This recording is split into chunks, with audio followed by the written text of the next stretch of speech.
বিসমিল্লাহির রহমানির রহিম।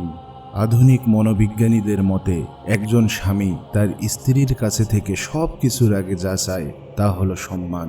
পবিত্র কোরআনে মহান আল্লাহ বলেছেন, পুরুষরা নারীদের তত্ত্বাবধানকারী ও ভরণ পোষণকারী। এই আয়াতে আল্লাহ সুবহানাহু ওয়া তাআলা স্বামীদেরকে স্ত্রীদের অভিভাবক হিসেবে নির্ধারণ করেছেন এবং স্ত্রীরা যখন তাদের স্বামীদেরকে অভিভাবক হিসেবে মেনে নিয়ে সম্মান প্রদর্শন করবেন, তখনই স্বামীরা স্ত্রীদের প্রতি যত্ন এবং দায়িত্ব গ্রহণে আগ্রহী হবেন। রাসূলুল্লাহ সাল্লাল্লাহু আলাইহি ওয়াসাল্লাম বলেছেন, আল্লাহ ব্যতীত যদি অন্য কাউকে আমি সিজদা করার নির্দেশ দিতাম, তাহলে স্ত্রীদের তাদের স্বামীদেরকে সিজদা করার নির্দেশ দিতাম। এখানে এই সিজদার উদ্দেশ্য কি? কারণ এটি একটি সম্মানের কাজ। স্বামীকে সম্মান করা এবং আনুগত্য করা প্রত্যেক স্ত্রীর অবশ্য পালনীয় কর্তব্য। তাই স্ত্রীরা যখন তাদের স্বামীকে সম্মান প্রদর্শন করবেন, তখন আপনার স্বামী আপনাকে ফিরিয়ে দেবেন সেই ভালোবাসা, সেই যত্ন যা আপনি প্রতিনিয়ত কামনা করেন। এখন প্রশ্ন হলো, একজন স্ত্রী তার স্বামীকে কিভাবে সম্মান প্রদর্শন করবেন? প্রথমত, আপনার স্বামীর জ্ঞান এবং বিচারকে সম্মান করুন। আপনার স্বামী যখন কোনো কিছু করার সিদ্ধান্ত নেন, তখন তার সিদ্ধান্তে সন্দেহ পোষণ করবেন না। তাকে বোঝানোর চেষ্টা করবেন না যে তিনি বুদ্ধিমান নন, তিনি সেই কাজটি করার যোগ্য নন। তাকে শিশু মনে করবেন না এবং তার সাথে শিশুদের মতো আচরণ করবেন না। ধরুন, স্বামী গাড়ি চালাচ্ছে আর হঠাৎই আপনি বলে উঠলেন, এটা ভুল রাস্তায় আমরা এসেছি, আমাদের ওই রাস্তায় যেতে হতো। বোনেরা, আপনি কি জানেন এখানে আপনি কি করেছেন? আপনি স্বামীকে বিরক্ত করেছেন, স্বামীর দায়িত্বে থাকার অনুভূতি এবং দায়িত্ব বোধ নিয়ে সন্দেহ করেছেন। এর ফলে একজন স্বামী সাথে সাথে তর্ক করতে শুরু করে এবং পাল্টা জবাবে বলে, তুমি কি জানো? সেই রাস্তা নির্বাচনের সময় যদি আপনি সঠিক হয়ে থাকেন এবং আপনার স্বামী ভুল বলে প্রমাণিত হন, তাহলে আমি দ্বিতীয় পয়েন্টে বলবো, স্বামীকে ভুল করতে দিন এবং তার নিজের ভুল থেকে শিখতে দিন। কারণ সে ভুল করে ভুল রাস্তায় গিয়ে থাকলে সেটা বোঝার পরে সে আর কখনোই ওই রাস্তাটি ভুল করবে না, কারণ আপনার স্বামী অবশ্যই সেই ভুল থেকে শিক্ষা অর্জন করবে। তৃতীয়ত, আপনার স্বামী যে কাজগুলো করতে চান সেগুলো বাস্তবায়ন করার ক্ষেত্রে তার ক্ষমতার উপর আস্থা রাখুন। তিনি যা করতে চান তা নিয়ে কখনো ব্যঙ্গ করবেন না।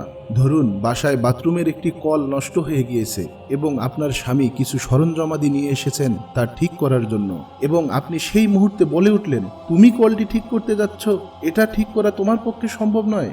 বোনেরা, আপনি কি জানেন এখানে এই কথার মাধ্যমে কি করেছেন? আপনার স্বামীর অহংবোধকে টেনে নিচে নামানোর চেষ্টা করেছেন। বোনেরা, গভীরভাবে বোঝার চেষ্টা করুন, একজন পুরুষের অনেক বেশি পরিমাণে অহংবোধ থাকে, আর আপনি যদি সেই অহংবোধকে ব্যঙ্গ করেন, টেনে নিচে নামাতে চান, তবে আপনি পুরুষের গর্বকে, অহংবোধকে আঘাত করেছেন। তাই আমার প্রিয় বোনেরা, আপনার স্বামীর অহংবোধকে খর্ব না করে তা বিকশিত হতে দিন। আপনার স্বামী যখন কলটি মেরামত করতে শুরু করবে, তখন তার সরঞ্জামাদিগুলো থেকে যা লাগবে তা এগিয়ে দিন। যদি তিনি এটিকে ঠিক করতে নাও পারেন, তবে অন্তত পক্ষে আপনার স্বামী দেখবেন যে আপনি চেয়েছিলেন তিনি পারবেন, এবং ব্যর্থ হওয়ার পরেও আপনাকে ভালোবাসবেন। আর দিনের শেষে আপনারা এটাই চান যে স্বামীরা আপনাদেরকে ভালোবাসুক, প্রশংসিত করুক। তাই আমার প্রিয় বোনেরা, স্বামীদেরকে ভুল করতে দিন, এবং সত্যিকার অর্থেই পুরুষরা যখন ভুল করে তখন তারা সেখান থেকে শিক্ষা নেয় এবং পুনরায় চেষ্টা করতে থাকে সেটা ঠিক করার জন্য। আল্লাহ সুবহানাহু ওয়া তাআলা পুরুষদেরকে সেভাবেই সৃষ্টি করেছেন। আপনি যদি ক্রমাগত তার সমালোচনা করেন, তার দোষ খুঁজে বেড়ান, তার অহংবোধকে খর্ব করেন, তবে এটি একটি বড় সমস্যা হতে পারে, কারণ এটি তার অহংবোধের বিরুদ্ধে কাজ করে এবং তাকে অপমান করে। তাই তাকে ভুল করতে দিন এবং সেখান থেকে শিক্ষা নিয়ে কাজটি সঠিকভাবে করার জন্য সঠিক উপায় খুঁজে বের করতে দিন। হতে পারে তিনি পুরোপুরি সঠিক উপায় বের করতে পারবেন না, কিন্তু আপনি যখন তার গর্বকে খর্ব করেন, তখন এটি আপনার জন্য তার হৃদয়ে সমস্যা সৃষ্টি করতে পারে। আপনি তার কাছে থেকে যেভাবে ভালোবাসা চান সেভাবে তিনি ভালোবাসবেন না। তাই আপনার স্বামীর হৃদয়ে বিশ্বাস স্থাপন করুন যে তিনি আপনার অভিভাবক, আপনার তত্ত্বাবধায়ক। কিন্তু কখনো কখনো এমন অবস্থারও সৃষ্টি হয় যে মাঝে মাঝে আপনাকে একটু খারাপভাবে বলতেই হয়। আমার প্রিয় বোনেরা, বোঝার চেষ্টা করুন, আপনাদের সামনে স্বামীরা বারবার একই ভুল করার পরেও আপনাদের শান্ত থাকতেই হবে এমনটা নয়। আপনাকে যখন তার ভুল নিয়ে কথা বলতেই হবে তখন কথাগুলো বলার সময় সর্বোচ্চ সতর্কতা অবলম্বন করে শব্দ চয়ন করতে হবে এবং কণ্ঠস্বরকে যতটা সম্ভব নমনীয় রাখতে হবে। কারণ পুরুষরা মনে করে একজন স্ত্রীর বকাবকি তাকে অসম্মান করার সমতুল্য। তাই আমার প্রিয় বোনেরা, আপনাদের শব্দ চয়নে এবং কণ্ঠস্বরের দ্বারা নেতিবাচক কিছু বলার পরিবর্তে ইতিবাচকভাবে অভিযোগ পেশ করতে হবে। ব্যঙ্গাত্মক না হয়ে কিছুটা সম্মানসূচক হতে হবে এবং অভিযোগ করার সময় কখনোই আপনি বাক্যাংশটি ব্যবহার করবেন না। এর পরিবর্তে আমি বাক্যাংশটি ব্যবহার করুন। ধরুন আপনার স্বামী দেরি করে বাসায় এসেছেন এবং আপনাকে ফোন করে জানানোনি। এই পরিস্থিতিতে আপনি অবশ্যই রেগে যাবেন এবং নেতিবাচকভাবে বলে বসবেন, তোমার বাসায় ফিরতে দেরি হলে আমাকে ফোন করারও প্রয়োজন বোধ করো না? আমাকে তোমার ফোন করে জানানো উচিত ছিল।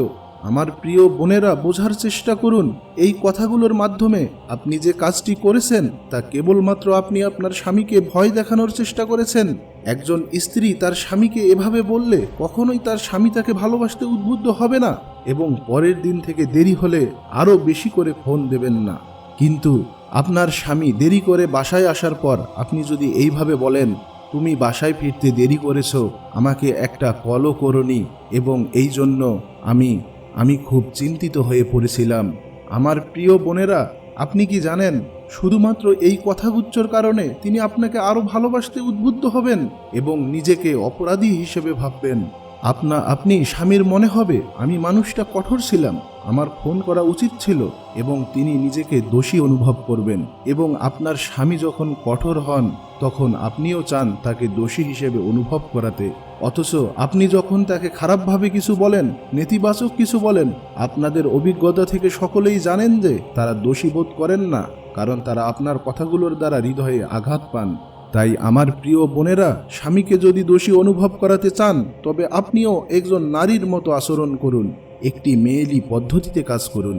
তাহলে দেখবেন স্বামীরা ভালোবাসতে উদ্বুদ্ধ হবেন এবং আপনি যেভাবে চান তিনি আপনাকে সেভাবেই ভালোবাসবেন। যতক্ষণ আপনি তার হৃদয়কে উদ্বুদ্ধ করবেন না ততক্ষণ কখনোই আপনার জন্য তার হৃদয় থেকে অনুভূতি আসবে না। আপনার স্বামীর হৃদয়ের অনুভূতি যদি পেতে চান তবে তাই করুন যা আপনার করা প্রয়োজন। আমার প্রিয় বোনদের জন্য শেষ কথা, কখনোই কোনো অবস্থাতেই আপনার স্বামীর সম্মান বা সামর্থ্য নিয়ে অন্য মানুষদের সামনে ঠাট্টা বিদ্রূপ করবেন না, কারণ স্বামীরা কখনোই তাদের স্ত্রীদের দ্বারা উপহাসের পাত্র হতে চায় না। আমার প্রিয় বোন, আপনি একটু চিন্তা করে দেখুন, যদি আপনার স্বামী আপনার কোনো বিষয়ে জনসম্মুখে ঠাট্টা করে তখন আপনার কেমন লাগবে?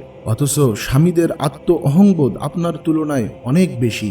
তাই তাদের কোনো বিষয়ে উপহাস না করে বরং তার উল্টোটা করুন, তার প্রশংসা করুন, কৌশল অবলম্বন করে ইতিবাচকভাবে তাকে উৎসাহিত করুন।